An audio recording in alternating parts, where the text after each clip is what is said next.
నమస్తే, welcome to 99 TV. ఆంధ్రప్రదేశ్లో ప్రస్తుతం ఉన్న 25 జిల్లాలు 38 జిల్లాలు కాబోతున్నాయి.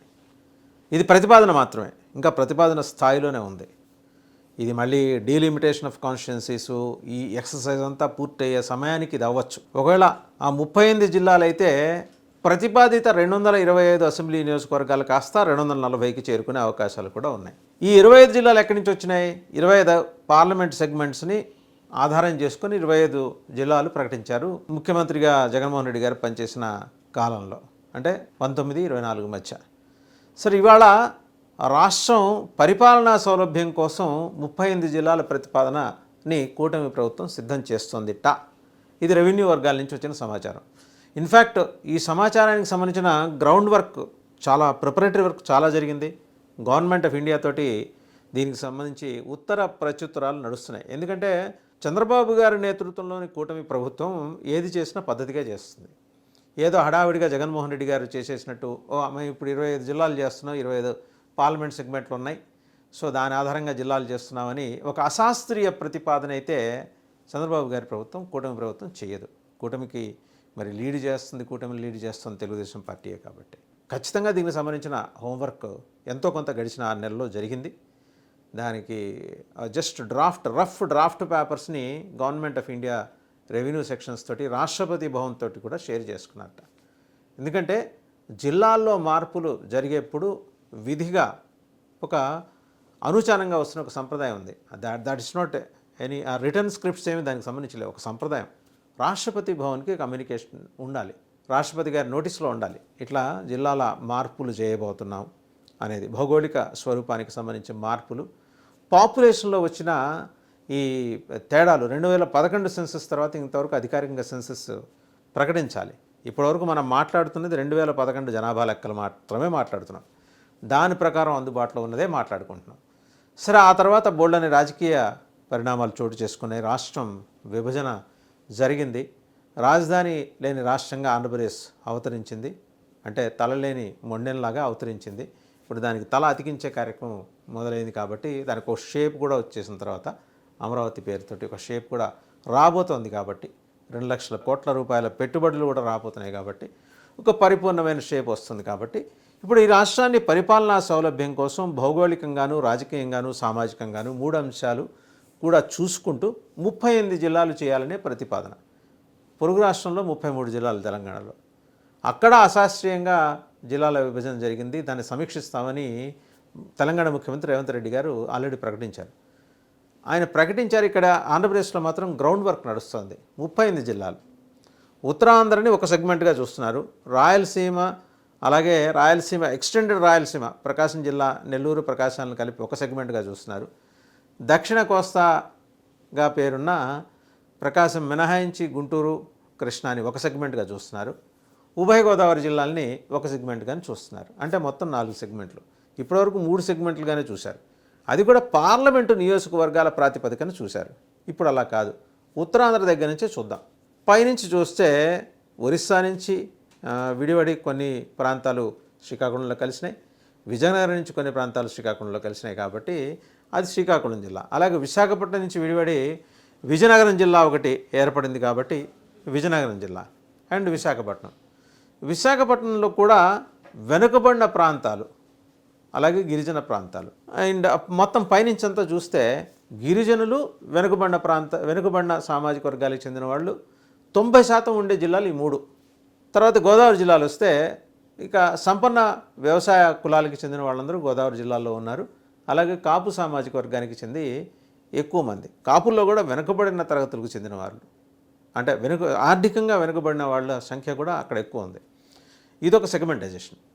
కిందకు వస్తే గోదావరి జిల్లాల నుంచి ఇంకా కృష్ణా, గుంటూరు, ఉభయ గోదావరి, అంటే తూర్పు గోదావరి, పశ్చిమ గోదావరి వదిలేసి కిందకు వస్తే కృష్ణా గుంటూరులో మొదల నుంచి ఈ వ్యవసాయకంగా సుసంపన్నం చేసి, కృష్ణా డెల్టాని సుసంపన్నం చేసిన సామాజిక వర్గాల వాళ్ళు అత్యధికంగా నివసించే ప్రాంతాలు ఈ 2 జిల్లాలు.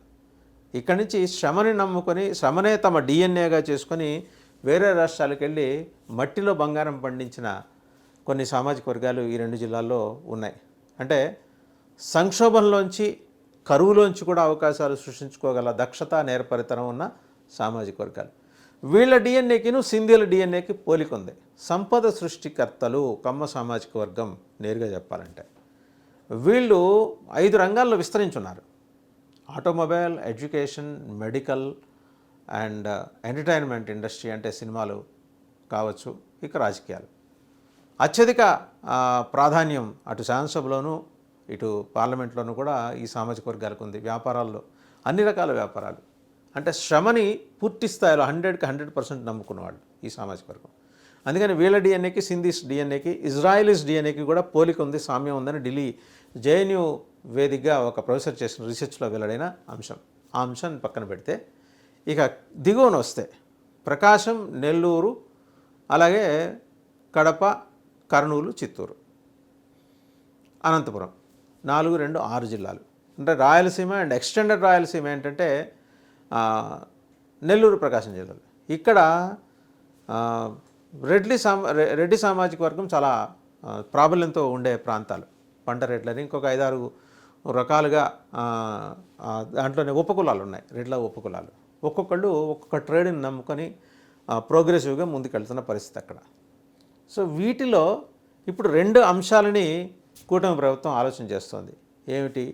వెనుకబడిన తరగతుల కోసం ఒక 9 జిల్లాలు సృష్టిస్తే ఎలా ఉంటుంది అంటే, అచ్చంగా ఇది వెనుకబడిన తరగతులకు నిర్దేశించిన జిల్లాలోని ఒక ఇంప్రెషన్ సాంకేతికంగా కుదరకపోవచ్చు, కానీ ఈ జిల్లాలు వెనుకబడిన జిల్లాలని చెప్పి రేపొద్దున గవర్నమెంట్ ఆఫ్ ఇండియా నుంచి కావలసిన నిధులు వివిధ మంత్రిత్వ శాఖల నుంచి కేటాయింపులు జరుపుకోవటం కోసం వీలుగా ఆ వెసులుబాటు కోసం. మరి ఇప్పుడు మైనారిటీల కోసం జిల్లా ఎందుకని ఆలోచన వచ్చింది? ఖచ్చితంగా దాని వెనక రాజకీయ కారణాలు ఉంటాయి. మైనారిటీ ఓటుని కన్సాలిడేట్ చేసుకొని జగన్మోహన్ రెడ్డి వైసీపీ పార్టీని దెబ్బకొట్టడానికి తెలుగుదేశం ఈ ప్రతిపాదన చేసి ఉండవచ్చు. మరి అది బీజేపీకి ఆమోదయోగ్యమా? ఖచ్చితంగా కాదు, ఒప్పుకోదు. కేరళలో ఇలాంటి ప్రాతిపదికన ఏర్పడిన జిల్లాయే మలప్పురం. 70%, 2011 లెక్కల ప్రకారం 70% అక్కడ ముస్లిమ్స్ ఉన్నారు మలప్పురం జిల్లాలో. 22% హిందువులు ఉన్నారు అప్పటి లెక్క, మిగిలింది క్రిస్టియన్స్. ఇప్పుడు లెక్కలు చూస్తే అనధికారిక లెక్కలు, ఇంకా సెన్సస్ బయటికి రావాలి కదా, లెక్కలు చూస్తే 85% ముస్లిమ్స్ ఉన్నారు అక్కడ అండ్ 9% క్రిస్టియన్స్ ఉన్నారు, మిగిలిన అరకొర హిందువులు ఉన్నారట అక్కడ. ఈ రోజుకి కూడా అంటే మలప్పురం జిల్లాలో శుక్రవారం అధికారిక సెలవు దినం. ఆ రకంగా అంటే మార్క్సిస్టుల పరిపాలనలో వాళ్ళ ప్రోద్బలంతో వారి కోసం, మైనారిటీల కోసం ప్రత్యేకంగా ఏర్పడిన జిల్లా అని కొందరు చరిత్రకారులు అంటుంటారు. అది వాస్తవం అయి ఉండొచ్చు, కాకపోయి ఉండొచ్చు. ఎందుకంటే మార్క్సిస్ట్ జనరల్గా they think above caste and religion, కులాలకి మతాలకి అతీతంగా ఆలోచన చేస్తారు. వాళ్ళ మీద ఆ నింద మోపే ప్రయత్నం జరిగింది. బహుశా ఈ నింద వెనక కాంగ్రెస్ ఉండి ఉండొచ్చు.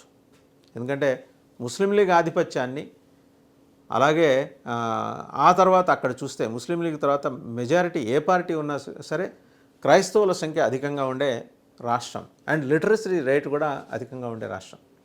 బోల్డని ఉద్యమాలకి మలప్పురం జిల్లా పెట్టింది పేరు, ప్రత్యేకించి ముస్లిం లీగ్ ఉద్యమాలకి.